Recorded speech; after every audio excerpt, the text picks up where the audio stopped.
পরিমণি 6টা বিয়ে করছে। কাপড় খোলাটা আসলে এটা একটা আন্ডারস্ট্যান্ডিং এর ব্যাপার, এটা হয়ে যায়, কিছু করার নাই। ভালো ক্ষেত্রে কিন্তু হয়ে যায়। আমি যেই সব কাজ করছি সেগুলো সেফ জোনেই কাজ করছি। মিডিয়াতে এসে আমি প্রেমে পড়ি নাই, কিন্তু প্রেম আমার উপরে পড়তেছে। জাহিদের ফ্যান না, জাহিদ খান হলো একটু মেলি টাইপের, কিন্তু এই জগৎটাকে দেখি স্ট্রাগল করতে হয়। এই পর্যন্ত কিন্তু আমি আজকে মিডিয়াতে 7 বছর হয়েছে, দেন এখনও কিন্তু আমার কাজের ভালো ভালো কাজ আসতেছে, ভালো ভালো কাজ করতেছি, কষ্ট হচ্ছে। সেদিনকে তো হাসান জাহাঙ্গীরের নাটক করলাম চাপাবাজ বৈশাখী চ্যানেলে। তখন আমাকে হুট করে আমার সাথে কথা হয়েছে, দেখা হয়েছে, তারপর হুট করে বলতেছে তুমি একটা শুটিং করতে হবে। তা আমাকে 12টা বাজে নক দিছে, আমি 3টা বাজে কিন্তু সেটে চলে গেছি।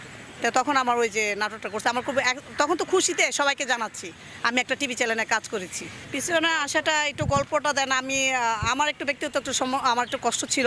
হ্যাঁ, ব্যক্তিগত একটু কষ্ট ছিল। কষ্টটা আমি আরেক জায়গায় প্রেম করব, সে প্রেমটা না করে দেন আমি বলছি যে আমি ফোকাস হব, মিডিয়াতে আমি ফেমাস হব, এই জন্য আমার আশা। মিডিয়াতে এসে আমি প্রেমে পড়ি নাই, কিন্তু প্রেম আমার উপরে পড়তেছে।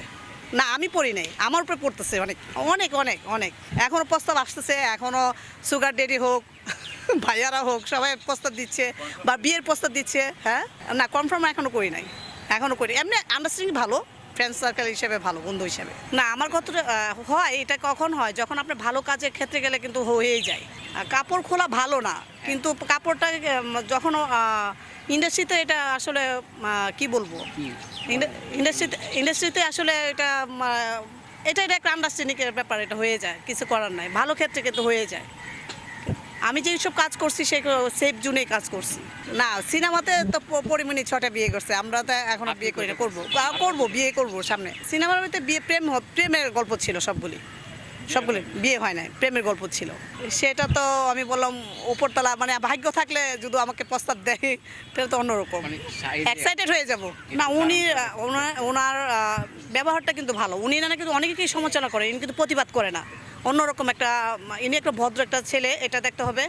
আর সুপারস্টার এমনি হয় নাই, উনি অনেক কষ্ট করছে, স্ট্রাগল করছে, যেমন আমরা করতেছি, দৌড়াচ্ছি, কিন্তু উনিও অনেক কষ্ট করছে, স্ট্রাগল করছে। দেন উনি কথাবার্তায় আপনার অনেক সমালোচনা হচ্ছে উনি নামে, কিন্তু উনি একটা প্রতিবাদ করছেন। অনেক নায়িকা কিন্তু প্রতিবাদ করে ফেলে বা হুরুস্তুর হয়ে যায়, ঝামেলা হয়ে যায়। অনেক নায়িকার নামে যদি কথা বলে, শাকিব খানের নামে অনেকেই কথা বলে, এই যে আমি বলতেছি আমি তাকে বিয়ে করব বা তার ছেলের মা হব বা মেয়ের মা হব, কিন্তু দেন আমি কিন্তু সে শুনবে বা জানবে, কিন্তু সে তো এটা নিয়ে প্রতিবাদ করে, এই মেয়ে কেন বলছে আমার নামে।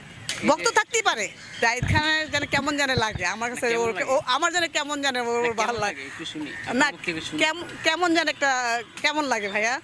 এটা আমি জাহিদের ফ্যান না, জাহিদের আমি এত আমার ভালো লাগে না, কিন্তু উনি কথাবার্তা জানে কেমন আমার ভালো লাগে। একটু মেলি টাইপের, জাহিদ খান হলো একটু মেলি টাইপের।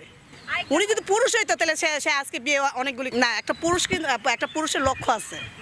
উনি কিন্তু বিয়ে করে না, কিন্তু আসলে একটু অন্য টাইপের, উনি কেমন জানেন একটু না ঢুকতে পারে না। উনি তো ডিগবাজিতে হয়ই না, ডিগবাজিতে হয় না, উনি এরকম একটা উল্টায় যা, ডিগবাজি তো ভালো করে দিতেই পারে না। ডিগবাজিতে কেউ প্রেমে পড়ে? প্রেম তো পড়ে মানুষের মনের দিক দা বা অন্য দিক দা পড়ে, ডিগবাজিতে প্রেমে পড়ে না। হ্যাঁ, এটা করবো আমি, সব নায়কদের সাথে করব। আমার আসলে সালমান শাহ ছিল নায়ক, তারপর রাজ্জাক ভাই ছিল, বর্তমানে তো এখন শাকিব খান। আমি সেটা জানি না, ওটা তো মানুষ দর্শকরা কীভাবে নিবে, হয়তো কেউ হাসতে পারে, কেউ একটু রোমান্টিকে যেতে পারে। সে একটু কেমন যেন ঢং করে সে যাতে ঢং করে, কেমন যেন একটা মানে এরকম একটা ফোকাস করে যাতে মেয়ে ওর জন্য একদম পাগল, কিছু মেয়ে তার ঘাড়ে নেয় না বলে তার জন্য পাগল। এটা একটা অদ্ভুত ঘটনা। আমরা কি পাগল হয়েছি জাহিদ খানের? শোনো, জাহিদ খানের কাছে গিয়ে পায়ে ধরছি না আমি তোমার কাছে ছাড়া বাঁচবো না, এটা তো শাকিব খানও বলতে পারতো। আমরা তো শাকিব খানের ফ্যান, বা অনেক 1 কোটির উপরে ফ্যান, ঠিক আছে।